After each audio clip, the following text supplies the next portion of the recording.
How can I rebuild trust after infidelity? Why did you cheat in the first place?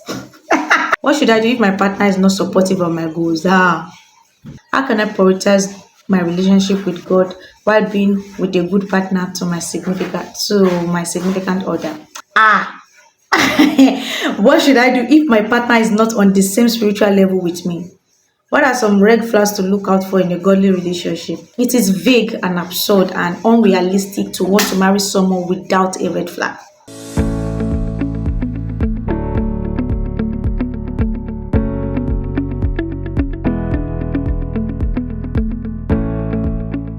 Guys, welcome back to my YouTube channel. Thank you so very much for tuning in. If you're seeing this video for the first time, I'm Tolu God. Welcome.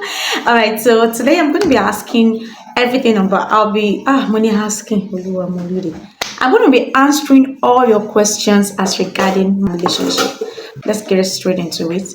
I'm already late for church, so I'm just going to make this as quick as possible and answer most of your questions. I possibly cannot answer all, but let's just see how it goes. Okay. All right, so please, if you have not subscribed to my YouTube channel, towards you subscribe. English, anyway, it's not like English but like I sometimes I talk too fast.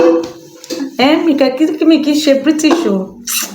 Anyway, let's get straight into it. Okay, so I'm going to be answering.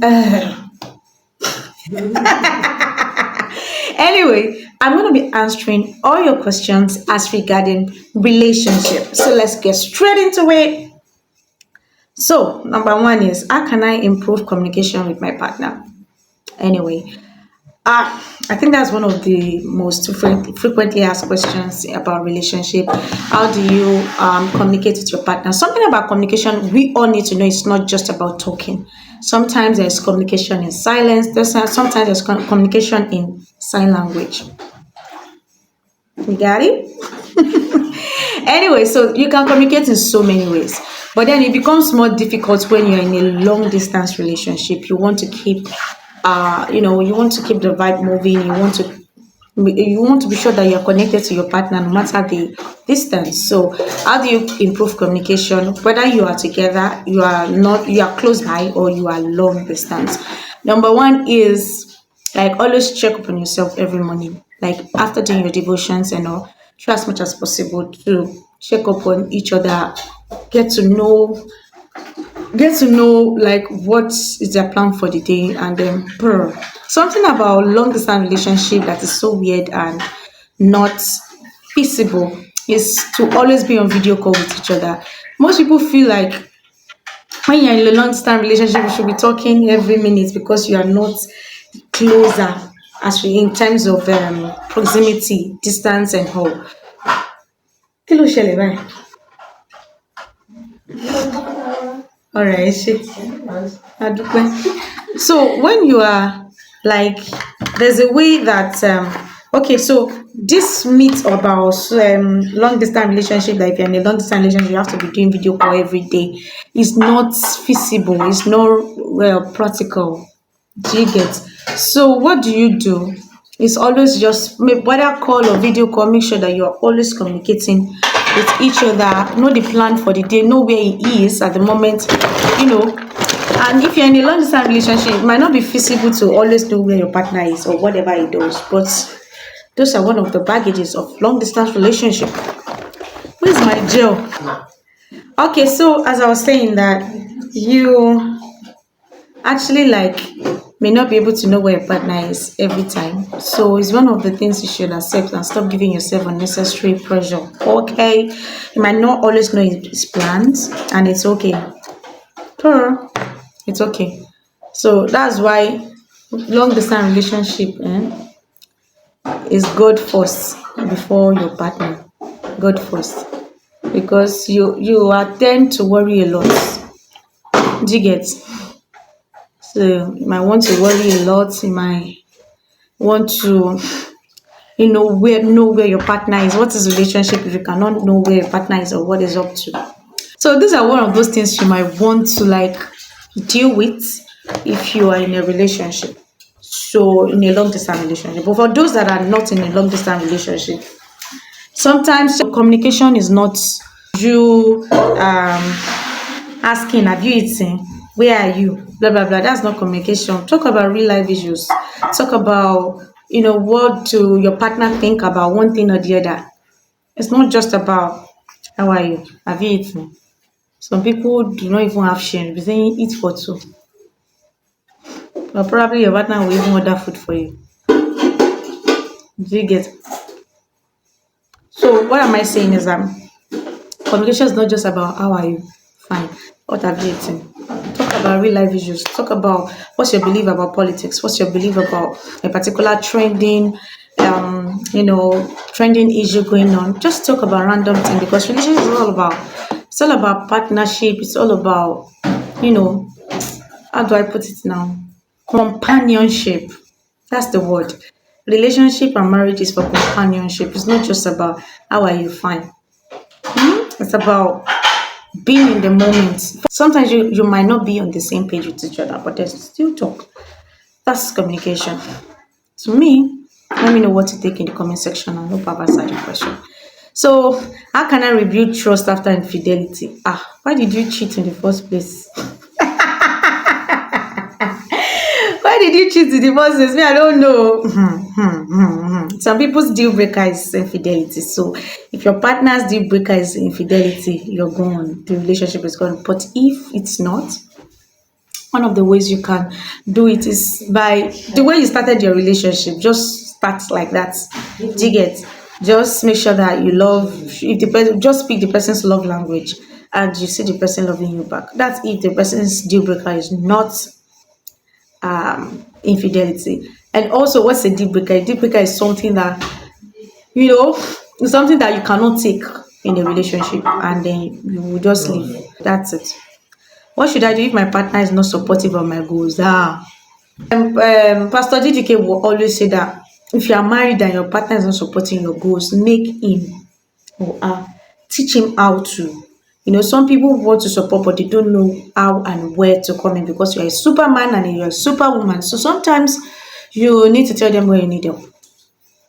But if you're in a relationship and your partner is and your partner is not supporting you and he doesn't show any sign that he's willing to learn how to support you, you know the answer yourself. I'm not going to say anything because this generation, you can't tell them what to do. They know what to do already. They know they are just trying to be a learn do as Yoruba will say. They are just trying to hear what you're going to say. It's not going to change anything. So you know what to do because it's bad if your partner is not supporting your goals. Okay, so what should I? Okay, what should I do if my partner is not on the same spiritual level with me? If your partner is willing to grow, you can still work things out. But if your partner is nonchalant about spiritual growth, you might want to check it. It's most important that you marry someone that is willing to learn at all times in every aspect. You might not necessarily marry someone at the same spiritual growth as you, but you must marry someone that is willing to learn and willing to grow. Do you get? So that's it. So what are some red flags to look out for in a godly relationship? Talking about red flags. You see, red flags, thank you for asking this question. Is a red flag? It's a lot. Because a lot of people talk about red flag, red flag, red flag. Because if you meet any marriage folks, they tell you do not ignore red flags. Okay? Do not ignore red flags. And you want to look out for red flags. And that's one of the things that destroy relationship. Always looking out for red flags, red flag, red flag. What about green flag? Before talking about green flags, let's talk about red flag. You see, the thing is that we all want to marry someone. Okay, let me put it this way that it is vague and absurd and unrealistic to want to marry someone without a red flag. I'll say that again.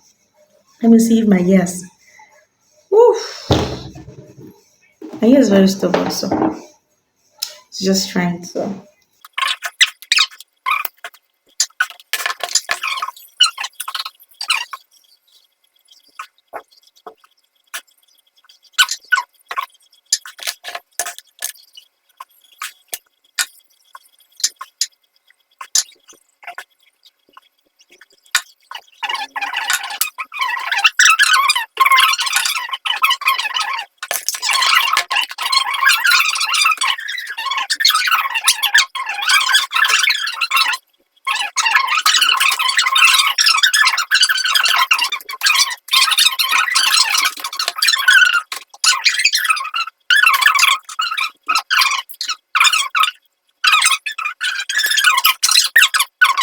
guys, I'm back.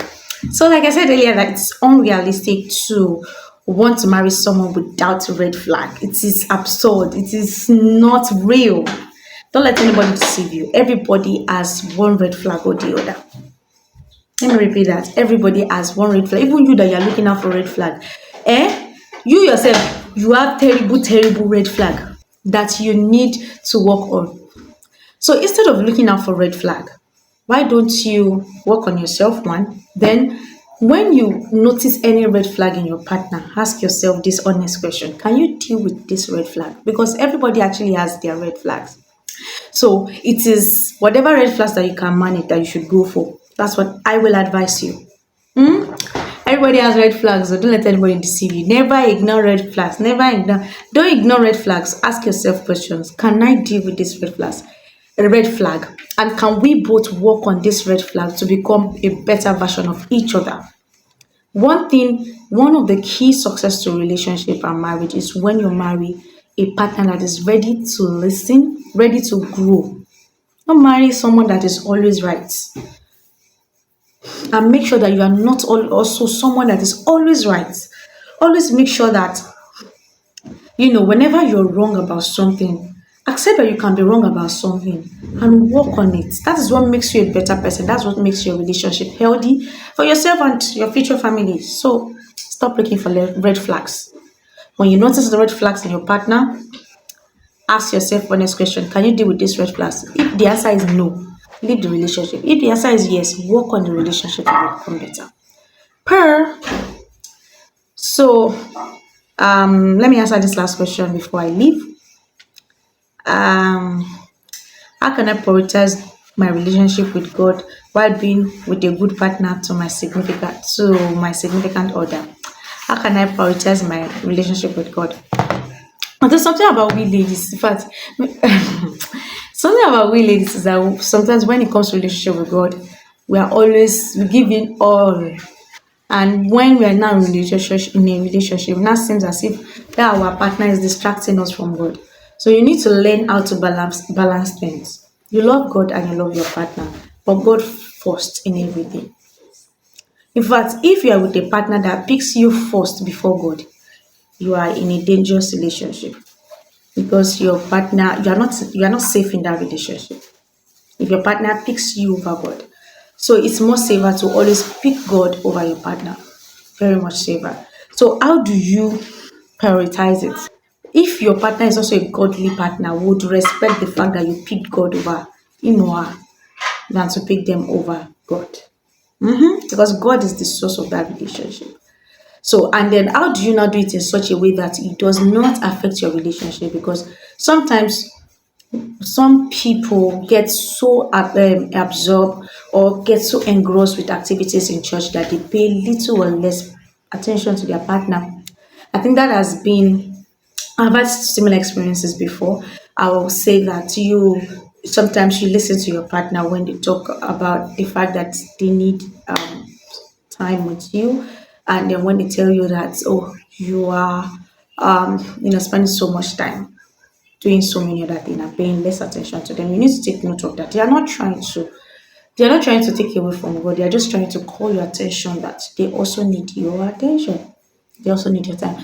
And if you are dealing with super jealous and super someone that is always about quality time, the person might even want to tell you that you should stop whatever spiritual activities you are doing if you are paying little or no attention to them. So you want to make sure that you are always, you are giving them their quality time, and you also have your personal relationship with God. And more importantly, you can pray along with your partner. Like you and partner can decide to pray together. That can also work. So you'll be spending more time with your partner, and you'll also be spending more time with God. 1 + 1 = 1. So thank you so much everyone for watching to the very end. I hope I've answered your question. If I have not, drop it in the comment section. I will respond, or drop it in my DM. I will respond. Do well to subscribe, like, and share this video with your loved ones. Thank you so much for watching to the very end. I will see you in the next video. Bye.